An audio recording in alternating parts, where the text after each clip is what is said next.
Oye, cuando me parece entonces comparto el principio y después puedo compartir. No, ahora como sin compartir. Luego que después que ella empiece, habla, ok, vamos a empezar la parte. Então, mírenme. Sim.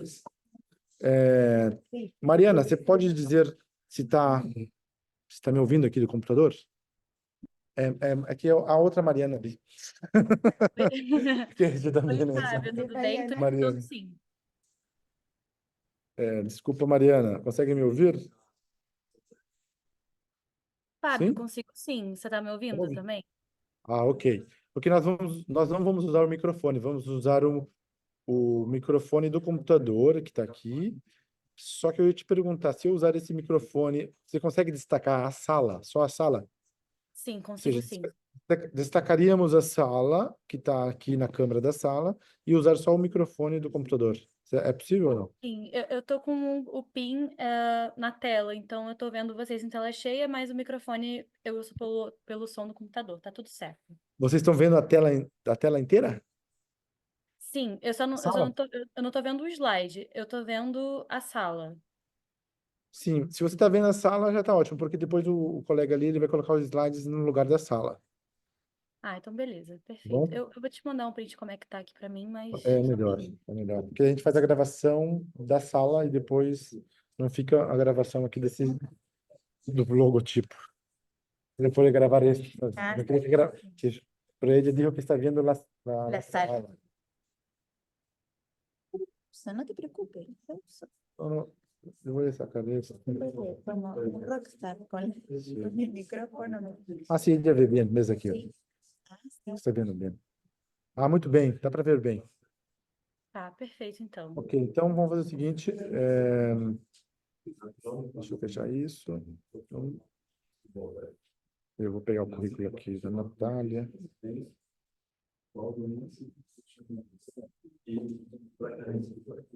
Tengo del otro congreso, el último. Del último, Me sí. pasaste este archivo, está aquí para arriba. Creo que nada más arriba. Y por ahí andaba. Aquí Ahí está. va. Pero tampoco tanto, porque es mucha información. No, no pasa nada. Eso es un montón. Ok, quando quiser gravar, podemos começar. Ok, já comecei aqui a gravação já. Podem começar. Muito bem, boa tarde a todos, buenas tardes, mis colegas, mis amigos y colegas del curso internacional de Derecho y Inteligencia Artificial. Vamos a hacer nuestra última charla, la última ponencia del curso con la profesora Natalia Los Cocos, que es profesora de la Universidad de Buenos Aires y también de la Universidad de Belgrano, aquí de Buenos Aires. Y ya es su segunda vez que viene a nuestro curso. El año pasado fue profesora también en el cierre, creo que estamos, siempre hace el cierre. Vamos a tenerla siempre para, como dicen en lengua portuguesa, fechar con llave de oro, ¿eh? Con llave de oro, la puerta. Y la profesora Natalia Loscusco es abogada recibida por la Universidad de Buenos Aires con diploma de honor, se especializó en Derecho Ambiental por la misma universidad y se ha perfeccionado en Derecho Internacional Público en diversos posgrados de su país y del exterior. Está haciendo un doctorado por la UBA y es profesora también allí en la UBA y también de Derecho Internacional y Protección del Derecho Internacional del Ambiente en la Facultad de Derecho de la UBA.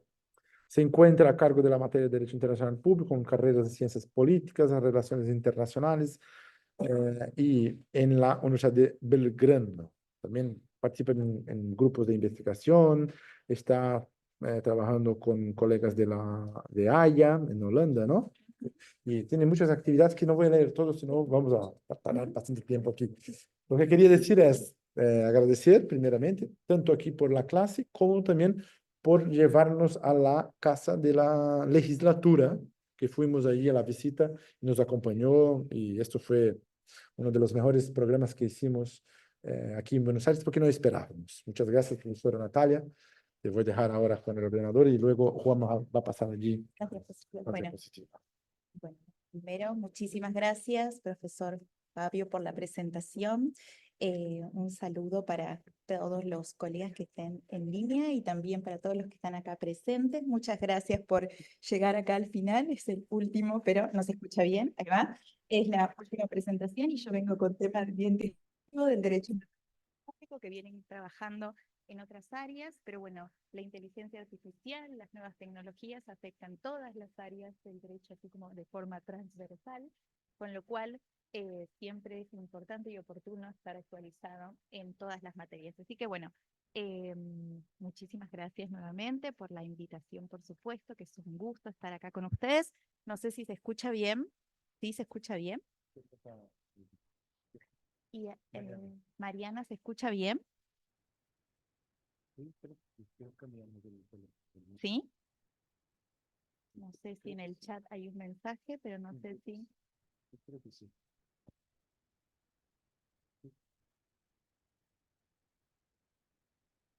Yo acá no sé si ahora hay un poquito más cerca. Tal vez ahí, ¿no es cierto? Bien, entonces, bueno, vamos a dar inicio a la presentación. El tema sobre el que voy a conversar con ustedes es sobre la incidencia de las nuevas tecnologías y en particular la aplicación de la inteligencia artificial a la protección internacional del patrimonio cultural y cuáles son los desafíos. Bueno, les voy a contar un poco cómo es el contexto. Fabio, podemos hacer la presentación desde allá. Pasamos directamente al segundo slide. Acá un poco tienen los tres ejes sobre los que va a versar esta presentación. Primero, una introducción y un desarrollo muy breve de lo que es la evolución de la protección internacional del patrimonio cultural. El segundo eje va a estar marcado precisamente por el contexto jurídico que se aplica a las situaciones de crisis o emergencia, entendiendo por tales tanto aquellas que se desarrollan a partir del desencadenamiento de los conflictos armados, así como también cuando ocurren situaciones de desastres naturales. Y por último, y no menos importante, la aplicación de la inteligencia artificial como una herramienta útil para la preservación del patrimonio cultural y los desafíos que esto genera. Dicho sea de paso, que estuvieron haciendo visitas culturales, todo eso que estuvieron visitando precisamente es objeto de protección jurídica. Pasamos. Entonces, iniciamos un poco como los efectos del cambio climático, los desastres naturales, los desencadenamientos de conflictos armados, generan enormes desafíos para la protección y la supervivencia del patrimonio cultural. Son innumerables los ejemplos que han ocurrido a lo largo de la historia acerca de lo que es el deterioro y la destrucción del patrimonio cultural en estos dos contextos, tanto aquellas crisis que son generadas a partir del accionar humano, como es el enfrentamiento armado, así como también aquellas crisis que se generan a partir de la naturaleza, absolutamente ajeno al accionar humano, pero que ocurren, que no estamos ajenos y que cada vez se acrecentan más. En función de eso, es fundamental poder reconocer el potencial que tienen las nuevas tecnologías y particularmente la aplicación de la inteligencia artificial como una herramienta útil para poder lograr la conservación, la preservación del patrimonio cultural y, por supuesto, este objeto fundamental de difusión. ¿Por qué? Porque el patrimonio cultural es no solamente el patrimonio cultural tangible, este que podemos ver, constituido por bienes muebles o inmuebles, sino también el patrimonio cultural inmaterial. En esta presentación yo hago la salvedad, me voy a referir específicamente al patrimonio cultural tangible, ¿sí? Y también la otra salvedad es que lo voy a hacer desde un enfoque más bien preventivo, es decir, esa aplicación de medidas ex ante, antes de que ex post, que termine siendo una restauración en lugar de lo que queremos como lograr como objetivo primordial, que es la preservación. Entonces, ¿cómo evoluciona esta protección en el derecho internacional? Básicamente, si bien hay otros antecedentes, las primeras normas positivas las podemos encontrar entre fines del siglo XIX y principios del siglo XX. la necesidad de limitar o prevenir los daños a la destrucción del patrimonio cultural precisamente nace en contextos de crisis. Es decir, las primeras normas se refieren a la protección del patrimonio cultural durante las guerras. El deterioro, el detrimento de ese acervo cultural precisamente genera las primeras disposiciones. Es decir, que solo recientemente, en lo que es el derecho internacional, se ha ido erigiendo lo que se conoce como derecho internacional del patrimonio cultural como un cuerpo de normas que, lejos de ser un corpus normativo único, se trata de un conjunto de normas que están dispersas en las distintas ramas especializadas del derecho internacional, que se involucra no solamente al derecho internacional público, sino también al derecho internacional privado. Podemos pasar. Uno de los principales instrumentos se impulsa en el ámbito multilateral a partir de la UNESCO, de la Constitución de la UNESCO, cuyo mandato fundamental es el de establecer la paz mediante la cooperación internacional y, por supuesto, educación y cultura. Esos son los ejes de la organización. En función de eso, y con el impulso de la organización, se adopta el primer instrumento, que es la Convención para la Protección de los Bienes Culturales durante los Conflictos Armados en 1954, y en este instrumento se aborda por primera vez no solo la definición de los bienes culturales, sino también que se establece dentro de lo que es su preámbulo la importancia de la preservación del patrimonio cultural, y el ataque o el daño a cualquier patrimonio de cualquier pueblo constituye un daño a la humanidad en su conjunto, lo cual no es un dato menor. Muchas gracias. Ahora vamos a centrarnos un poco en lo que es el segundo eje, que tiene que ver con el marco jurídico muy sucinto, así como lo estoy presentando, aplicable en el contexto de los conflictos armados.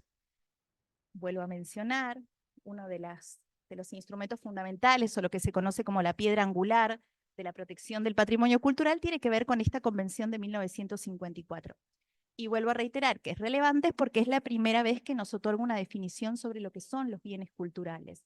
Estos bienes tangibles, muebles, inmuebles, no solamente documentación, artefactos, escritos, obras de arte, sino también que incluye monumentos y sitios monumentales. Este instrumento, que se complementa con otros dos protocolos, uno del mismo año, contemporáneo, y otro que se adopta 4 décadas después para poder incluir las actualizaciones. Esto tiene que ver sobre todo con la tipología de conflictos que se ha ido desarrollando a lo largo de las décadas, y no solo se trata de enfrentamientos entre estados, sino también que involucra a enfrentamientos que sean dentro del territorio de un estado. También está incluido no solo para las medidas que son aplicables durante los conflictos armados, en el derecho internacional humanitario, sino que también establece como algo muy innovador en materia de derecho internacional humanitario, que es medidas de protección aplicables en tiempo de paz. Y eso, para los fines de esta presentación, sobre todo, es sumamente relevante porque son esas medidas que hacen a la prevención o a la preservación del patrimonio cultural. Este andamiaje jurídico se complementa no solamente con lo que establece la UNESCO con respecto a las directrices que emanan la protección del patrimonio, sino también con la resolución o las resoluciones del Consejo de Seguridad, que, si saben, el Consejo de Seguridad de Naciones Unidas emite resoluciones que son vinculantes para todos los estados, con lo cual es obligatorio para todos los estados. Y una de las resoluciones fundamentales, que es del año 2017, que es la 2347, establece esto de la destrucción del patrimonio cultural como una amenaza a la paz y a la seguridad internacional. Ahora bien, todo este marco jurídico, que se complementa con la jurisprudencia internacional de la Corte Penal Internacional, no ha impedido per se que sigan ocurriendo destrucción o deterioro al patrimonio cultural durante los conflictos armados. De hecho, mientras nosotros estamos haciendo esta presentación, están ocurriendo en distintas partes del globo en este momento y evidentemente el marco jurídico solamente no alcanza para la tipología de conflictos, los desarrollos de los conflictos nuevos, nuevas guerras como se conocen, los actores que son involucrados. Así que este es el marco jurídico.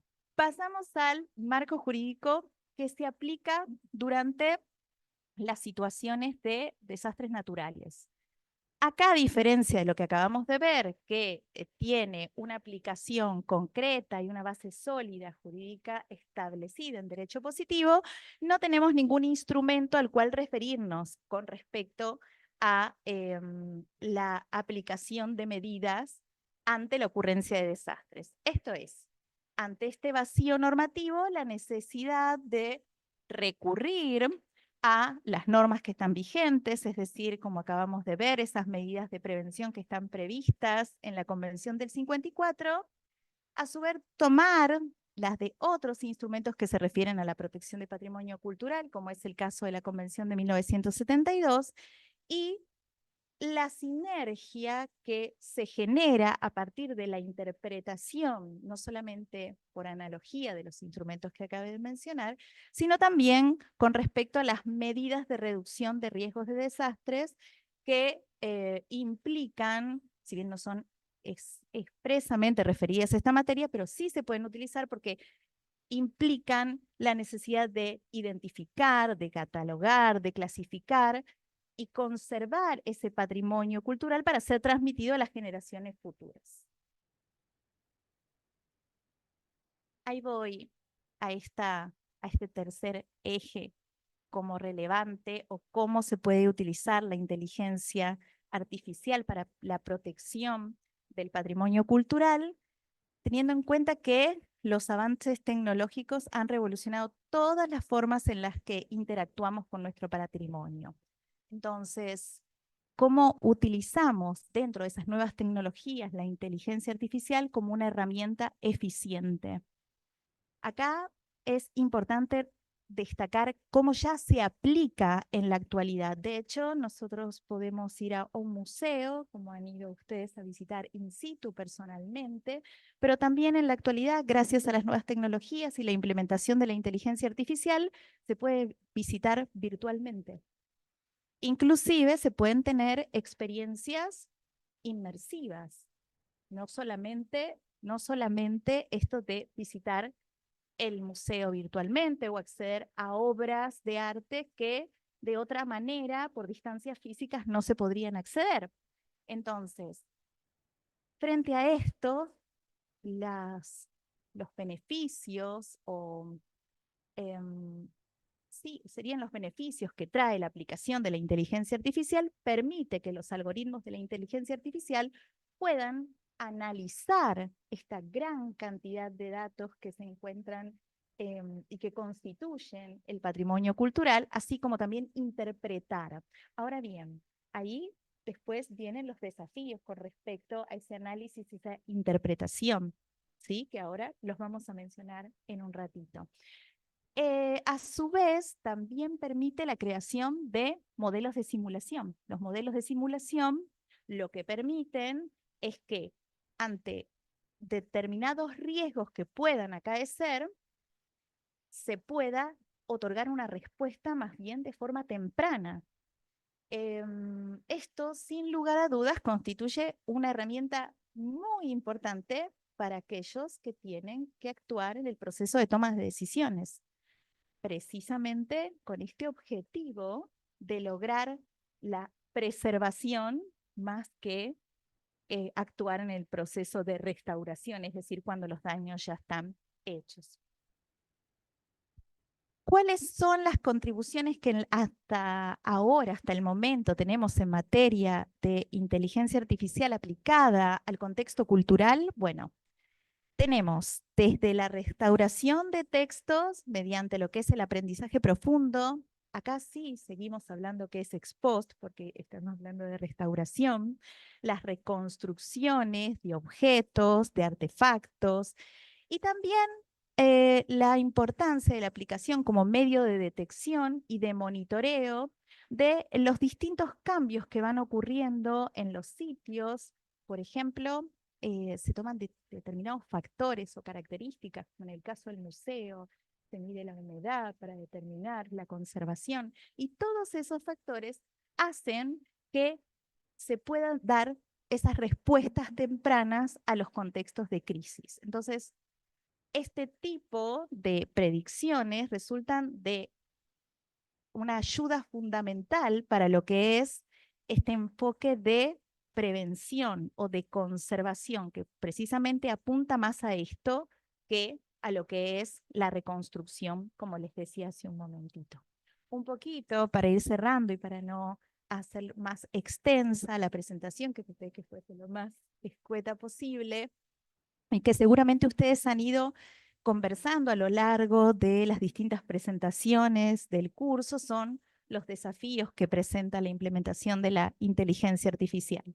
Que esto es ya en todos los campos del derecho, porque la realidad es que hablar de la amenaza a los derechos y a las libertades fundamentales, de tener un marco sólido, no solamente jurídico, sino también ético, atraviesa todos los campos del derecho. Entonces, como no quiero ser reiterativa con eso, sí me parece relevante destacar la importancia de, en este campo, las recomendaciones de la UNESCO que tienen que ver sobre la ética de la implementación de la inteligencia artificial para poder garantizar el uso responsable, inclusivo de la inteligencia artificial, y sobre todo tener en cuenta que cualquiera sea la implementación para lograr este objetivo a largo plazo, que es el de la conservación, lo fundamental es que la aplicación no contenga sesgos que puedan generar algún aspecto discriminatorio, que tenga en cuenta dentro del proceso de selección de datos, también para que la inteligencia artificial aprenda, la, la opinión o la participación en ese proceso de decisión de minorías, como es el caso de los pueblos originarios, que tanto tienen que ver con el contexto de protección de patrimonio cultural, y por supuesto tienen que garantizar la diversidad cultural para poder promover y lograr la tolerancia. Creo que eso es fundamental en la implementación de las nuevas tecnologías y específicamente la implementación de la inteligencia artificial como herramienta útil, no quedarnos con los aspectos negativos, sino en estos aspectos fundamentales para poder tomar como la ayuda, la asistencia que nos brindan las nuevas tecnologías. Por mi parte, esta es una breve, muy breve presentación, pero con la idea de que tengan uno de los aspectos más dentro del derecho internacional, así que les agradezco profundamente la atención, que sé que están muy cansados, llevan varios días de presentaciones y paseos, así que bueno, muy amables por todo. Muchas gracias, profesora Natalia, también por ser muy asertiva en sus colocaciones. Tengo aquí una pregunta. Antes de empezar la pregunta, voy a invitar al profesor Federico para venir aquí a hacer un comentario sobre una investigación que está haciendo conmigo allá en la Lusófona en Portugal, porque él estuvo hace 15 días en Oporto, hace menos de 15 días, y va a empezar ya empezó una investigación para presentar luego en un libro o un artículo sobre unos temas que él trabaja en Amazonía, ¿no? La Amazonía brasileña. Y aprovechando que estamos en este curso y antes de cerrar, quería escucharle unos 10 minutitos, talvez 10 minutinhos, sim, só para fazer um comentário conosco sobre a sua pesquisa. Já. agradecer à mesa, agradecer a Fábio, os presentes, e justificar e pedir desculpas, porque depois do último encontro no almoço, na verdade, mais uma vez, houve uma falta de direção, onde o taxista resolveu dar de cara, né, dar de frente à reivindicação. E na reivindicação não encontrou mais a Rivadavia. Rivadavia, ele não sabia mais onde estava. E para chegar a Rivadavia, ele deu a volta em Buenos Aires, né? Aí, quando eu já estava no meio da volta, né, essa idade, eu digo, para tudo, volte para o hotel para pegar outro, né? E aí, quando? E aí pegou outro, e aí, este aparelho, que é uma beleza, bonito, né? Muito bonito.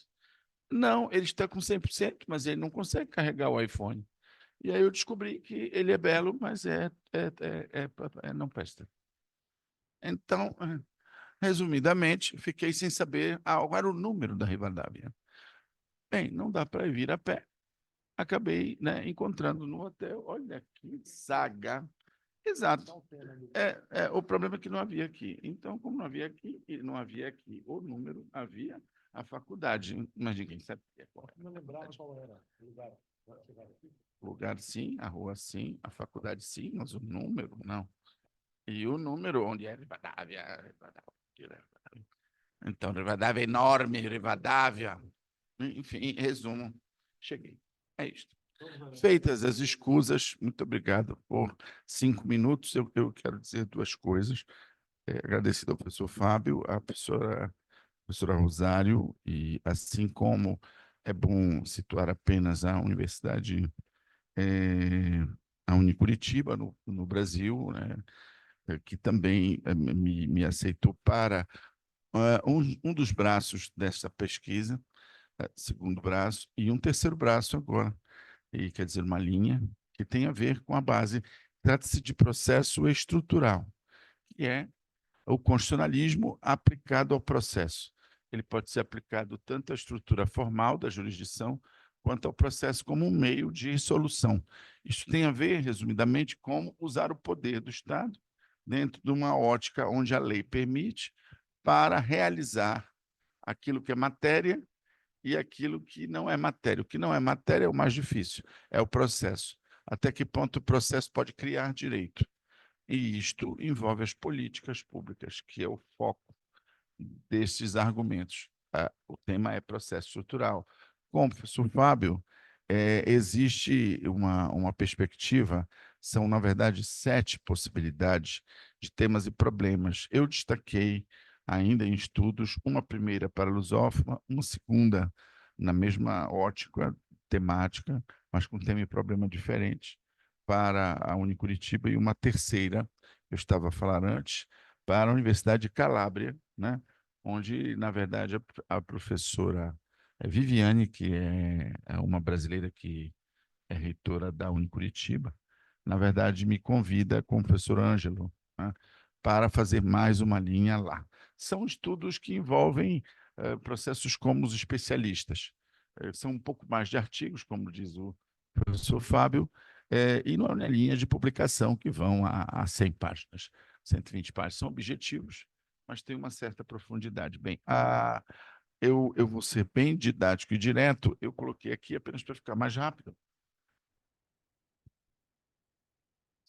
Sem problema. Não estando aqui, a intenção, porque ele estando aqui, eu teria ainda, veja, como ele não conseguiu carregar, eu não consigo passar do WhatsApp daqui para cá, e isto vai atrapalhar um pouco. A ideia, objetivamente, em 5 minutos, é trabalhar um pouco do que trabalhamos no processo estrutural. Como disse no início, é uma tentativa de estar dentro da processualística, da legislação processual de cada local, no caso do Brasil, né? E realizar a política pública. O que seria isso? Seria uma prognose, uma perspectiva constitucional do que seria realizado pelo Estado em determinada matéria de interesse, meio ambiente, trabalho infantil, enfim, dos 4 meio ambientes, tributário ou urbanismo. Vamos pegar o urbanismo, que é um exemplo muito próprio do professor Camilo, e dizer o seguinte: é transformar um processo sem uma legislação existente numa decisão judicial, com base em estudos técnicos, né, que poderiam ser realizados por meio de uma sentença.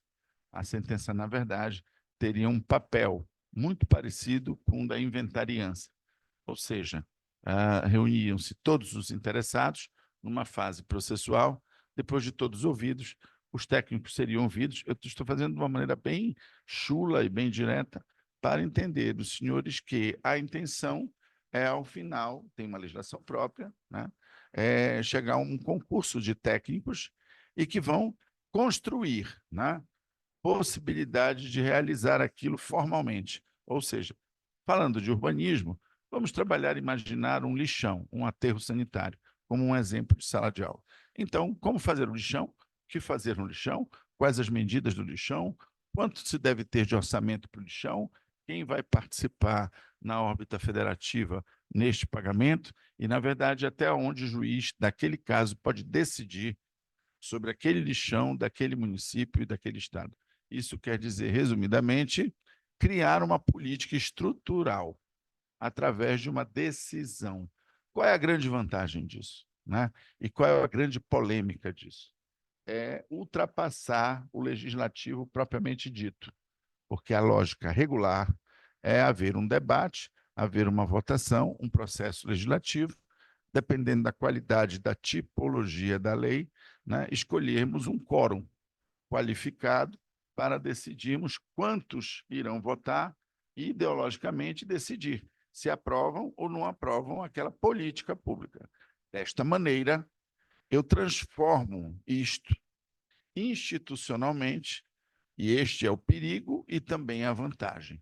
O perigo é judicializarmos, né, as políticas públicas e tecnicizarmos, transformá-las em eminentemente técnicas, sem a discussão democrática. Lembre-se, os senhores, que no Brasil, os juízes, independente das visões durkheimianas, quanto ao ser um juiz Hércules ou não, independente do ativismo judicial ou não, independente do sistema ser saxão ou ibérico, no Brasil eles são investidos por concurso, eles têm toda uma vitaliciedade e fazem parte de um poder propriamente dito. Isso quer dizer que eles têm responsabilidades constitucionais, que estão ficando maiores.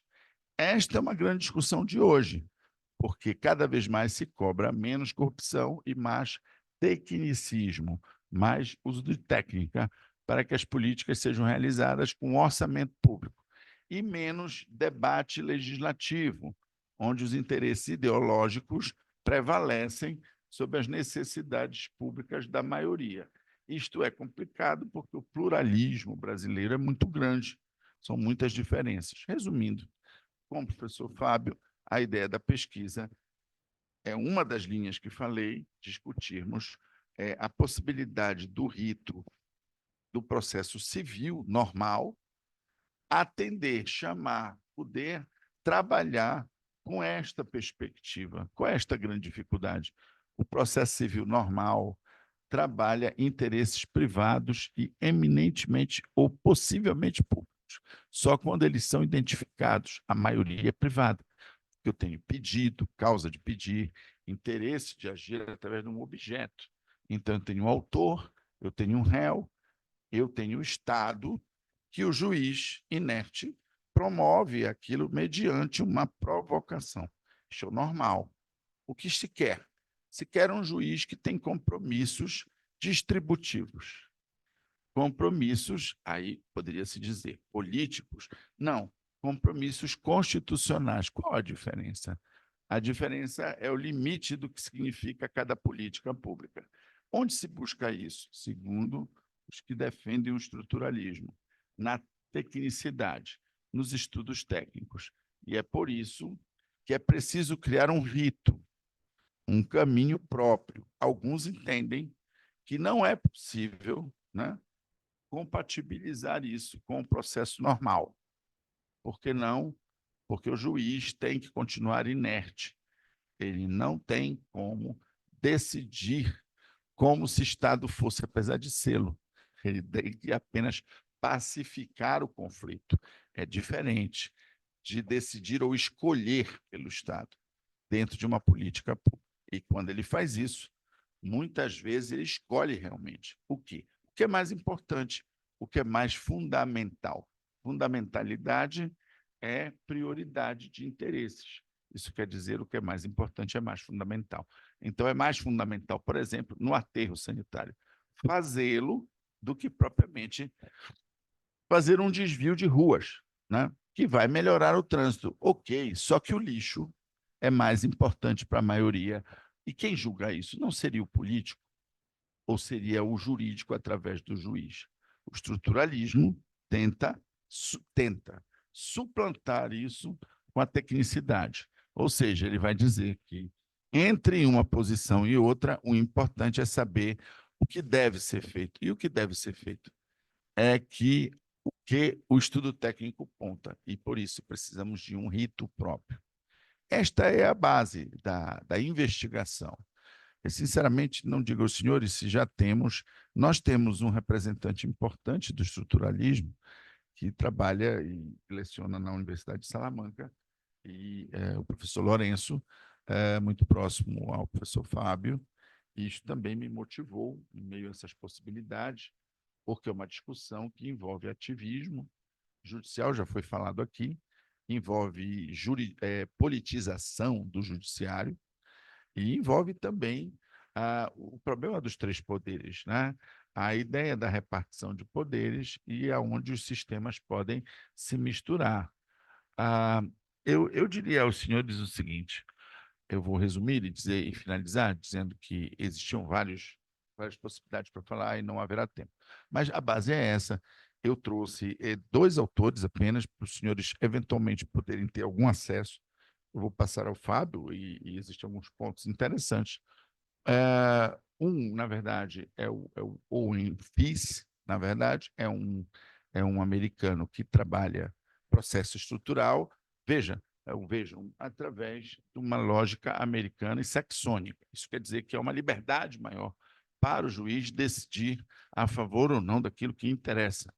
Isso quer dizer a menos rigor, né, a estrutura da regra do direito, diferente dos ibéricos, como todos nós somos, que temos um apego a isto e ao devido processo legal, à ampla defesa, ao rito processual e procedimental, e etc., e as nulidades. A nossa teoria das nulidades ela é muito mais rígida, salve Ada Grinover, que era uma grande processualista civil e que foi minha professora também. Então, eu diria que é diferente. Então, o Enfis trabalha de um lado, e do outro lado eu trouxe John Find, que, na verdade, é um inglês. Do ponto de vista do direito natural, ele imagina que esses espaços das políticas públicas poderiam ser, né, completados, né, de uma maneira técnica, vejam, por aquilo que se justifica moralmente. A grande dificuldade, eu diria eu finalizo com duas, que nenhum dos dois. Tanto no processo de Owen Fis, quanto na perspectiva histórica estrutural de John Fiennes, você vai ter a grande dificuldade de completar os espaços em branco das regras. E a maioria dos ibéricos, e aí, nesse sentido, eu falo de Portugal, onde tiramos boa parte da nossa Constituição, de 88 portuguesa, aliás, de 82 portuguesa, e, na verdade, de 88 nossa, todas as logísticas que são dirigistas, que são essa ideia, né, de normas programáticas, a programaticidade, né, estipular políticas futuristas, que ainda não existem em estados que não são totalmente realizados. Em casos como o brasileiro e da América do Sul, isso piora muito, porque nem sempre os orçamentos podem ser realizados. É o caso de Milei aqui também. Como realizar as melhores escolhas? As mais certas ou as mais erradas? Elas não existem. Existem as mais possíveis, para alguns de acordo com o orçamento existente, para outros de acordo com a necessidade existente. O fato é que, finalizando, a ligação dos dois nos leva à grande preocupação com o estruturalismo, porque uma realidade e que é premente é de que toda a órbita social precisa ser implementada de maneira diferente e diariamente. Nem sempre a legislação consegue acompanhar a necessidade social. Na maioria das vezes, não. E como não consegue, né, as decisões judiciais, o poder do Estado, ele precisa ser aplicado de acordo com as regras constitucionais. Só existe uma maneira de você ligar esses pontos, é a técnica. É explicar tecnicamente os porquês, os fundamentos, os motivos.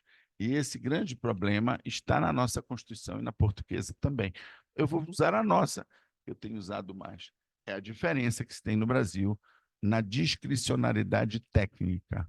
O que é discricionário, o que é a escolha, e até que ponto ela pode ser justificada ou ela deve ser fundamentada. Parece a mesma coisa, mas não é.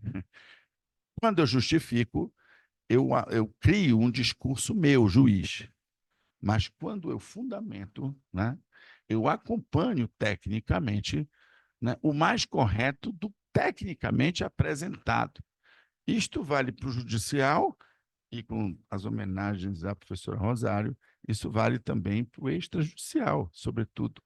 E aí eu estou falando das decisões dos tribunais que, eu não diria de alçada, mas, né, em Portugal são os tribunais que fazem arbitragem e que, como bem sabido por mim, para nossa alegria no Brasil, em Portugal, eles têm um caminho de jurisdição administrativa própria, constitucional, o que dá um caráter, uma visão de tribunal, de poder. No Brasil já se tentou fazer isso. Veja como isto pode reduzir. Entretanto, não se conseguiu, porque as políticas públicas, o mesmo problema, estão emaranhadas, né, dentro do direito administrativo constitucional. Então, fazem parte do controle judicial, os atos administrativos, todos, inclusive as políticas. Epa, mas as políticas são escolhas de governo, exato, que deveriam ser técnicas. É o grande problema.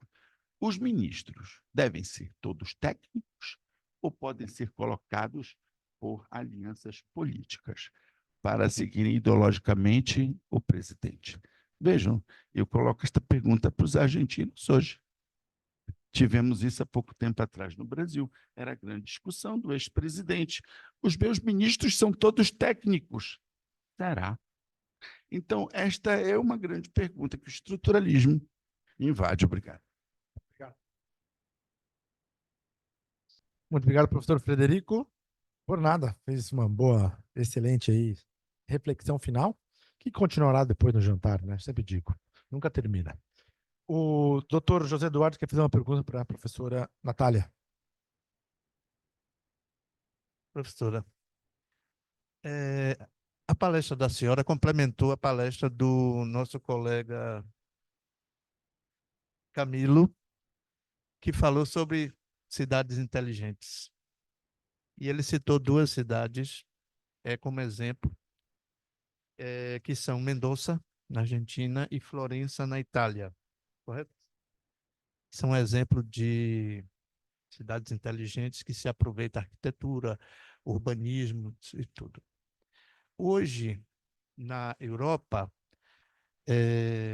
antes fazendo um parêntese, no Brasil, o patrimônio cultural, a Constituição prevê que ele seja material e imaterial, patrimônio artístico, patrimônio cultural, patrimônio paisagístico, e diz que na Constituição que determinadas cidades consideradas muito turísticas sejam também protegidas patrimonialmente, com proteção do Estado.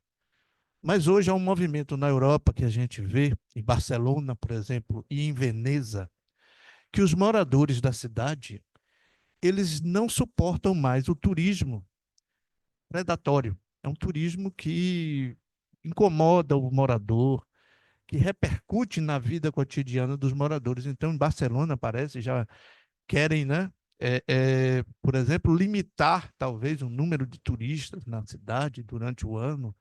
Veneza também está vivendo essa situação.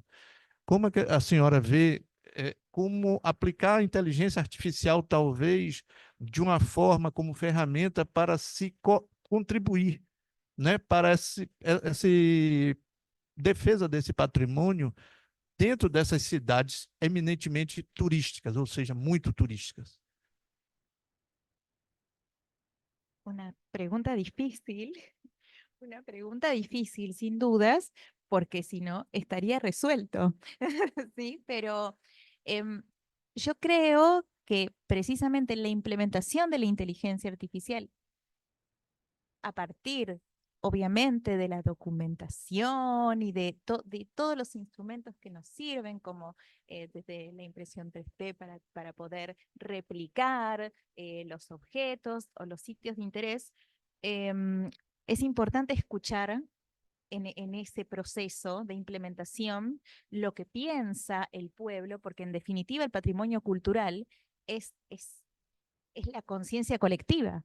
Y ir en detrimento de la gente que habita y que hace al patrimonio no es ni más ni menos que ir en detrimento de esa conciencia colectiva y de esa identidad. Eso es lo que los identifica como tales, lo que nos identifica como tales. Entonces yo creo que creo que ese es uno de los grandes desafíos que tiene la implementación de las nuevas tecnologías, precisamente, y sobre todo la inteligencia artificial, precisamente por eso que remarcaba al final de esa interpretación sesgada, que pueda dejar de lado, ¿no?, lo que el pueblo no solamente entiende que es su patrimonio cultural, sino también cómo lo interpreta, ¿no?, y cómo entiende que se tiene que vivir esa cultura. Así que creo que eso, a grandes rasgos, sería uno de los puntos fundamentales a tener en cuenta. Uno. Perfecto, muchas gracias. Vamos a hacer el cierre de este panel y voy a invitar ya al secretario, don Claudio Centena. ¿Centena o Centena? Centena, es difícil. Parece Santana, ¿no? Pero no es Santana. Voy a invitar aquí el doctor Claudio Centena.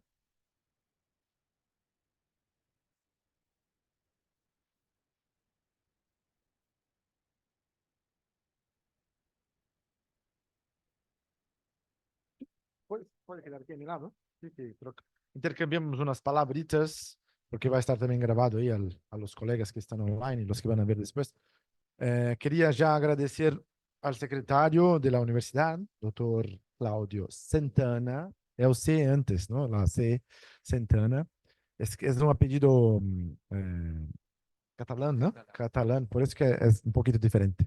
Agradecer por estar con nosotros también y apoyar este proyecto. Es la voz del rector. El rector estuvo aquí el primer día y Claudio es su voz y su persona, porque no pudo venir el rector porque está dando una clase de doctorado a esta hora. Entonces, Claudio también es su representante, además de ser el secretario de la universidad. Quería agradecer y también agradecer a todos los participantes que han venido, los profesores, los de aquí, de Buenos Aires, y también los que vinieron de fuera, de Brasil, de Portugal, profesora Rosario, Camila, que está en casa de Italia, otros que están en el restaurante, Cándida, que está con mucha hambre y no puede venir ahora, pero está ahí, está aquí en la ciudad. Vamos a hablar después. Y Camilo, que vino de São Paulo, Federico de Belém, Curitiba, Adriana de Curitiba, Paraná, José de Oporto, sale de aquí, José Eduardo y Mariane de Porto Seguro, de Brasil, Bahía, y otros más que no están aquí porque creo que ya están cansados un poquito, ¿no? Agradecer al equipo de Berojur que está también desde Portugal y de Brasil haciendo la gestión. Juama, agradecer también por estar con nosotros desde el primer día, apoyándonos en la parte tecnológica, que es muy importante. También tener ayuda de los colegas. Espero que el próximo año también podamos volver otra vez más en la universidad. Y quería pasar la palabra al doctor Claudio para hablar algo en nombre de la universidad para nosotros. Bueno, buenas tardes a todos y a todas. En nombre del señor rector, les quiero dar, bueno, la despedida. Para nosotros ha sido un honor poder ser sede de este curso, el tercer curso internacional, Derecho de la Inteligencia Artificial de la Teoría de la Aplicación. Consideramos que el abordaje de la temática de la inteligencia artificial es transversal a todas las disciplinas, porque en el marco del desarrollo de sociedades sostenibles y sustentables, el poder abordar estos temas y ligados a la cuestión de la justicia, nos parece que es algo sumamente relevante e importante. Por eso la universidad adhiere a todos los programas y a iniciativas que tiene Iberojur, que de verdad son de excelencia. Así que esperamos que hayan tenido una hermosa estadía y que hayan podido compartir y aprender para hacer esto, que esto produzca sus frutos en sus respectivos trabajos. Así que bueno, sean siempre bienvenidos.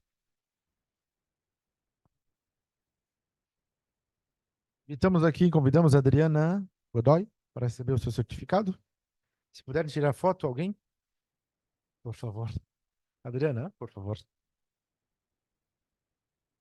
Vem aqui ao lado da bandeira e tira uma fotinha com a bandeira, com as 3 bandeiras e o... Ok, deixamos ficar aqui também.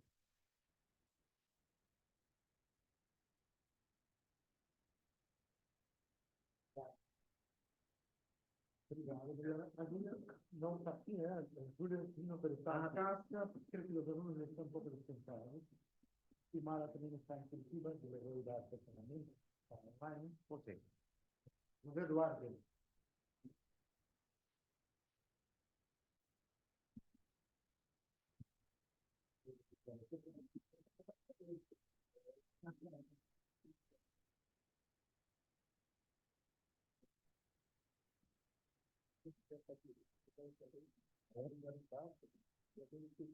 João já está no aeroporto. O voo está no aeroporto. Frederico.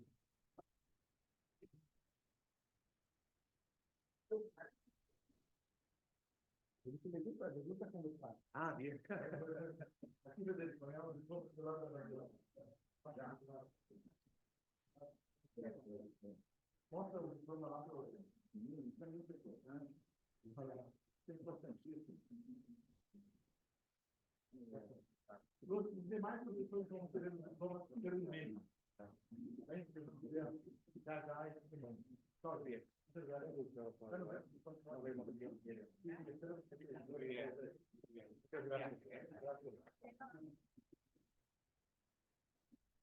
Eu quero tirar uma foto.